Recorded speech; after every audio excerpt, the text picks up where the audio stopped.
यदा यदा ग्लानिर्भवति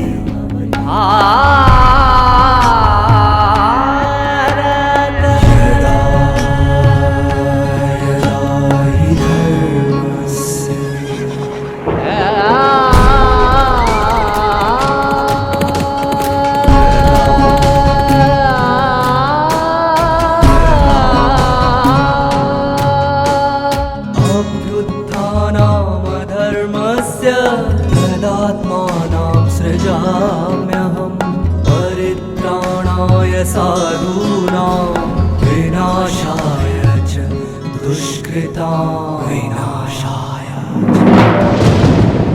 धर्म संस्थापनार्थाय संभवामि युगे युगे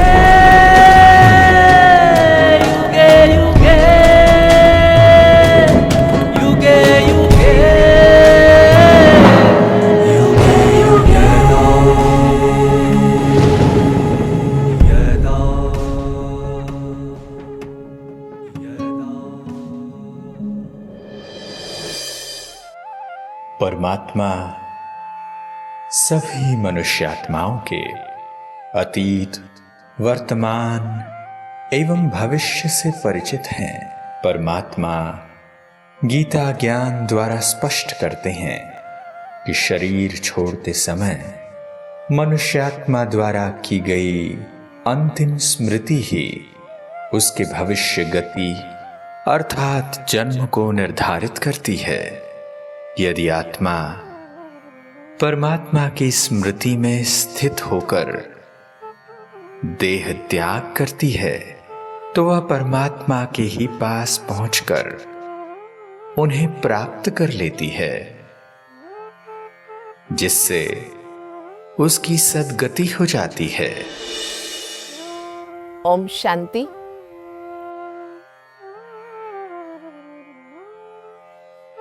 श्री मद् भगवद गीता, जिसकी शुरुआत श्री से शुरू हुई है।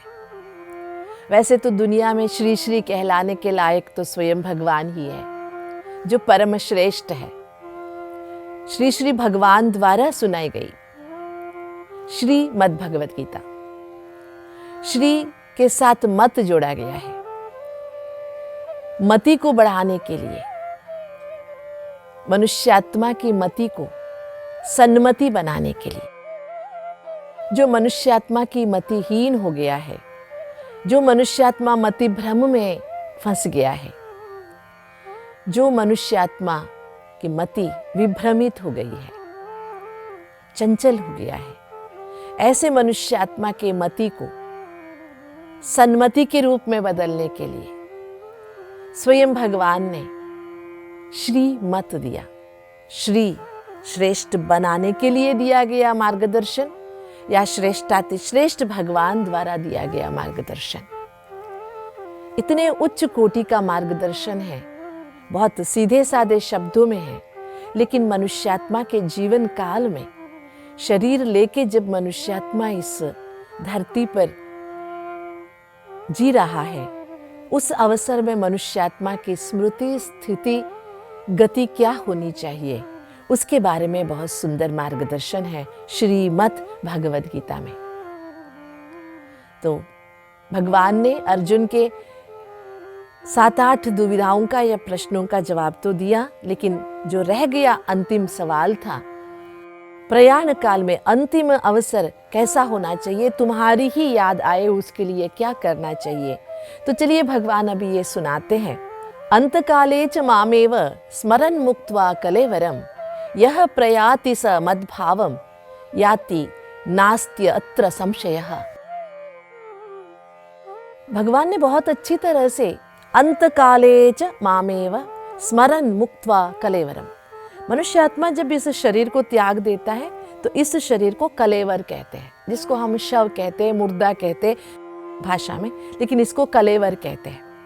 जब मनुष्यात्मा अंतकाल में इस शरीर को त्यागता है, उस समय अगर मामेव स्मरन् मुक्त्वा कलेवरम, अंतकाले च मामेव स्मरन् मुक्त्वा कलेवरम, जब शरीर छोड़ने का समय आया, कलेवर से अलग होने का समय आया, तो अगर वो मुझे याद करते हुए शरीर से मुक्त हो जाता है, यह प्रयाति समद्भावम याति नास्ति त्रय संशयः, वो मेरे पास ही आएगा, मुझे ही प्राप्त करेगा, इसमें कोई संशय नहीं है। मतलब हर मनुष्यात्मा का अंतिम घड़ी कैसी होनी चाहिए कि शरीर छोड़ते समय हमारे अंदर परमात्मा की स्मृति जागृत हो, हम भगवान से जुड़े हुए रहे, हम परमात्मा प्यार में ही शरीर छोड़ें। अगर मनुष्यात्मा के अंदर अपने किए हुए कर्मों का घमंड भी रह जाता है, या इतने सगे संबंधी मेरे हैं, इस भाव में मनुष्यात्मा फंस जाता है, तो उसका उल्टा भी असर हो सकता है। इसीलिए भगवान ने यहाँ कहा कि अंतकाल कैसा होना चाहिए, अंतिम समय में मामेव स्मरण, मुझे एक की ही स्मृति में रहो, तब शरीर का त्याग करो, तुम मेरे पास आ जाओगे। आगे चलकर भगवान ने इसका बहुत सुंदर स्पष्टीकरण भी दिया है। यम यम वापि स्मरन् भावम त्यजत्यन्ते कलेवरम तम तमेवैति कौन्तेय सदा तद्भाव भावितः।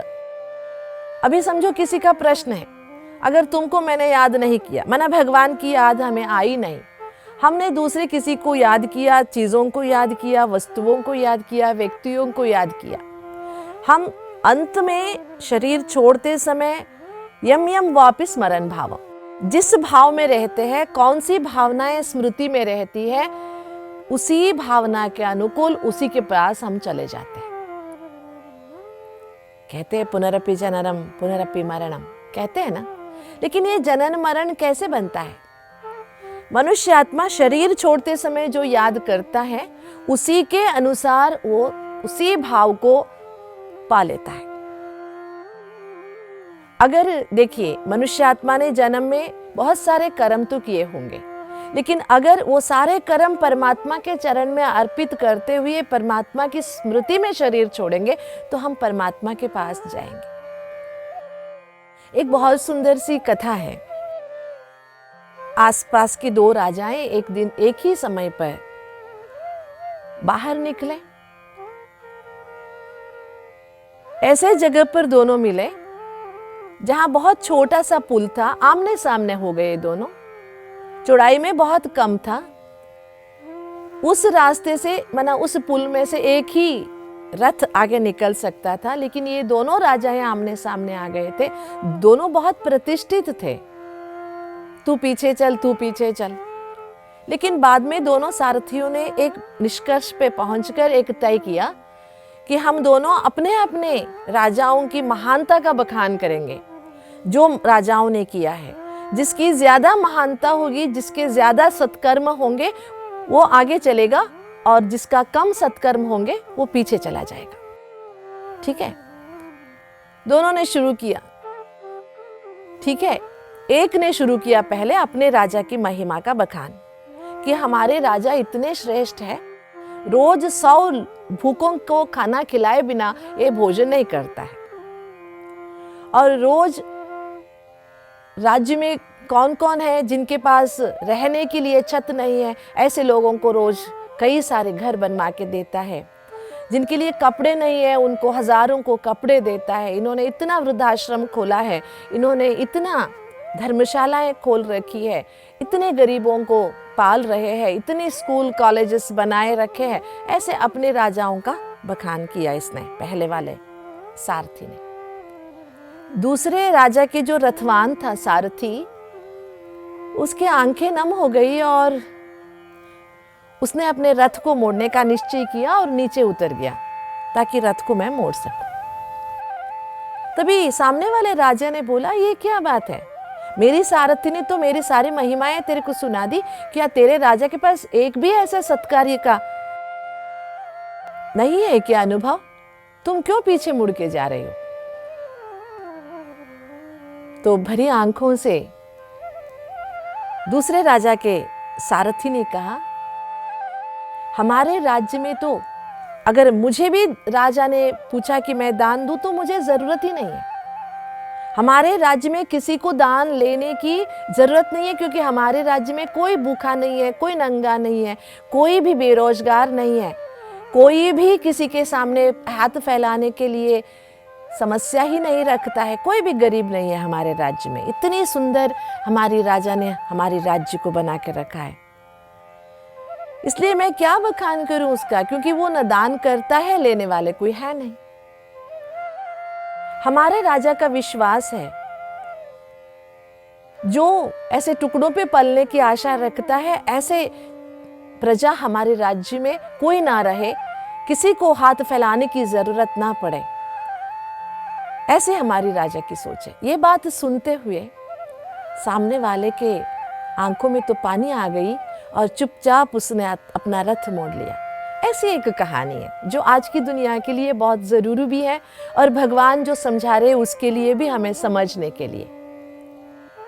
हमारे दिल में, दिमाग में ऐसी बातें रहती कि मैंने ये किया, मैंने ये किया, मैंने ये किया, लेकिन कभी भगवान ने ये जताया कि मैंने ये किया, मैंने ये किया, मैंने ये किया, तेरे लिए मैंने ये किया, तेरे लिए मैंने ये दिया, तेरे लिए मैंने ये दिया, कभी भगवान ने कहा है? पूरी दुनिया को सुचारू रूप से चलाने वाला स्वयं भगवान है, सभी के लिए सब कुछ देने वाला है, लेता किसी से कुछ नहीं है, उसको सुहृदम कहा है भगवान ने अपना परिचय में, निस्वार्थी है। इसीलिए अगर मनुष्यात्मा ऐसे कोई की हुई महान गाथाएं गाते गाते या महान कर्म करने वालों की गाथाएं गाते उसी की स्मृति में शरीर छोड़ता है, तो उसी के पास पहुंच जाता है, भगवान के पास नहीं। कितना सुंदर कर्म सिद्धांत यहाँ पर भगवान ने हमें स्पष्ट कर दिया। हमको ये तो पता था कि अगर हम किसी को दुख देंगे तो हमें दुखी जीवन बिताना पड़ेगा अगले जन्म में, लेकिन अगर हम एक व्यक्ति की बहुत खूब सारी महिमाएं भी गाते रहते हैं, चापलूसी करते रहते हैं, तो भी उसका भी भरपाई करना पड़ेगा अगले जन्म में। अगर अगला जन्म हमारा ऊंचा हो, हम कर्म बंधनों से मुक्त रहे, उसके लिए भगवान ने रास्ता बताई कि अंत में तू मुझे ही याद कर, मां मनुस्मर, मुझे ही याद कर, शरीर छोड़ते समय मुझे याद कर। इसीलिए कहते हैं ना, अंत मते सा एवं गते, अंतिम काल में जिसको हम याद करते हैं, मति में क्या रखते हैं, उसी के अनुसार अगला जन्म और गति मिलती है। तो दूसरों की गति देख के पछताने के बदले अपने वर्तमान की स्थिति को हम परखें। अगर अभी हमारी अंतिम घड़ी आ गई तो क्या हमारे मन में क्या यादें हैं?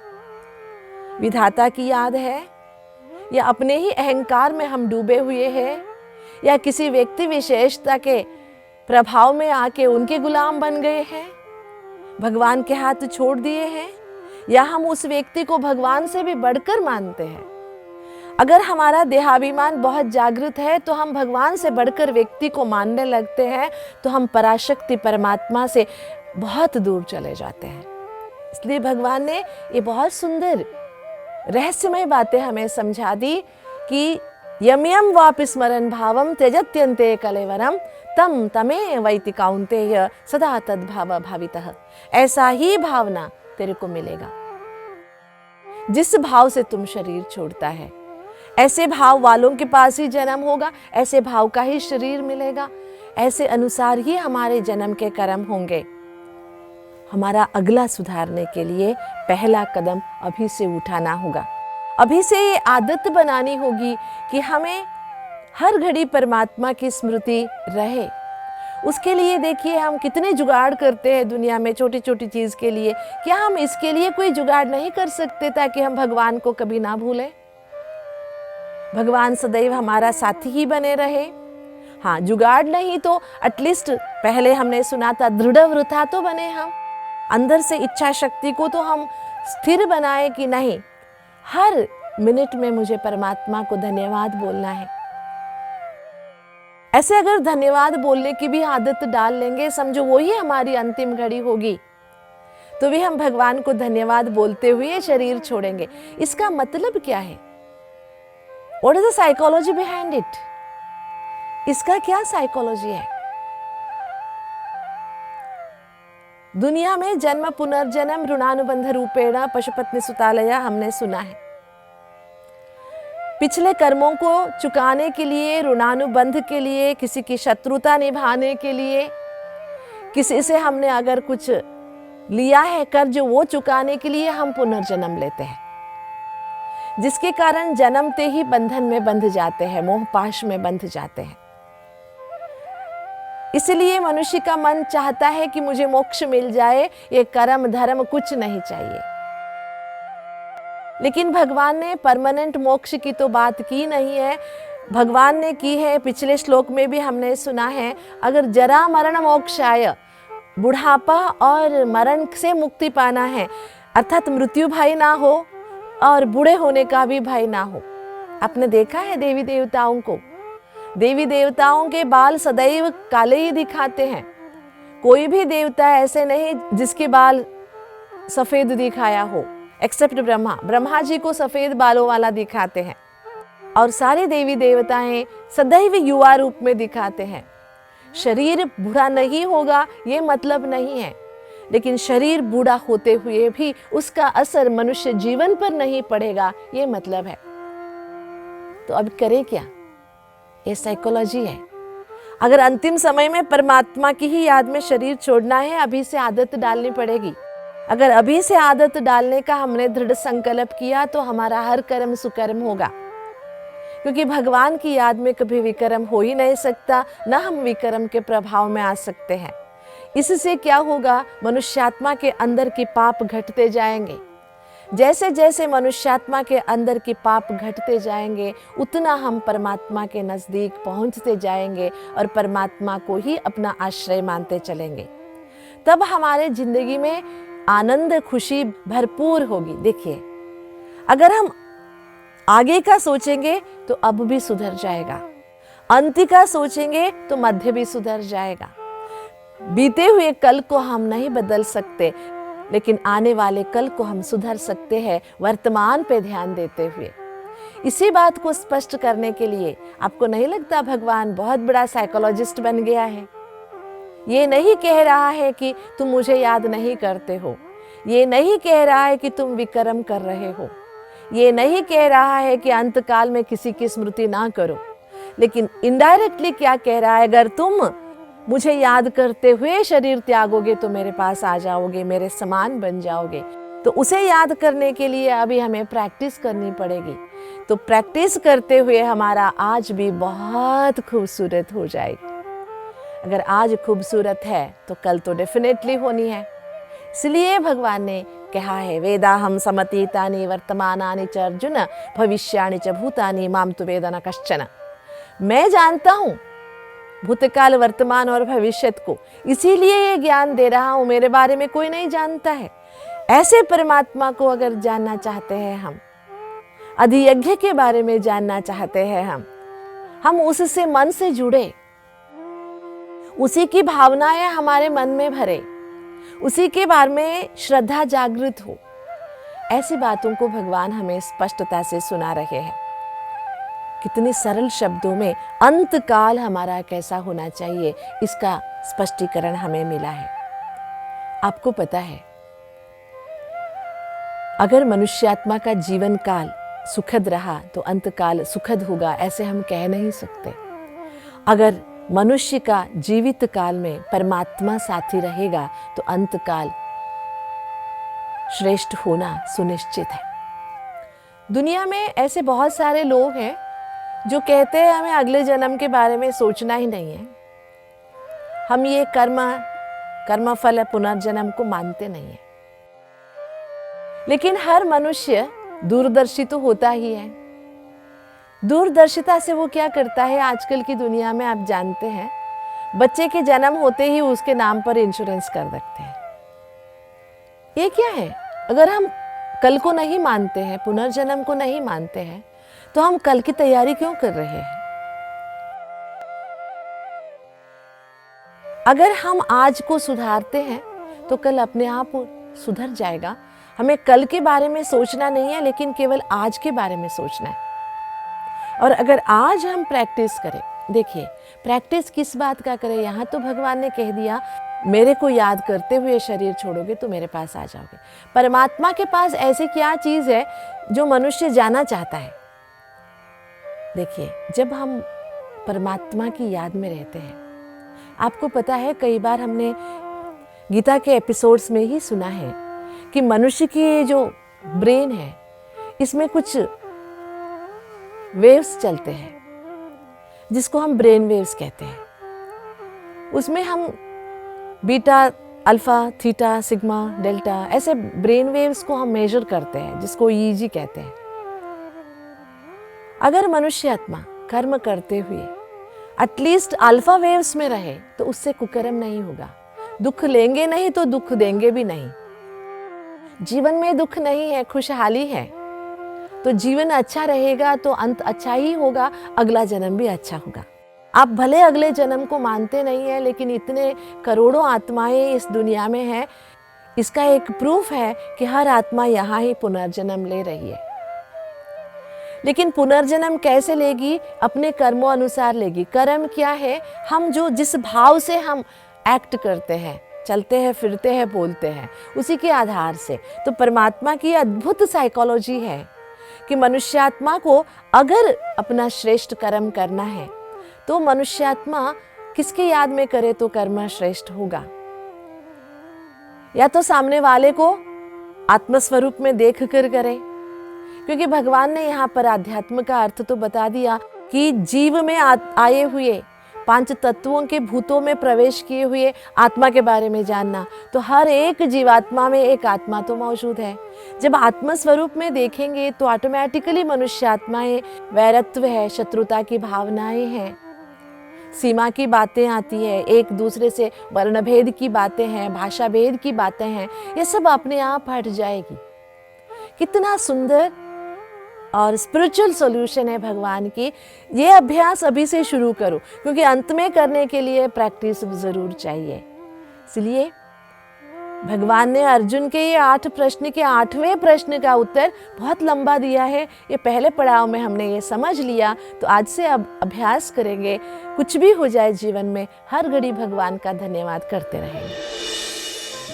सर्वोच्च सत्ता परमात्मा द्वारा दिया गया श्रेष्ठ ज्ञान श्रीमद् भगवद गीता है।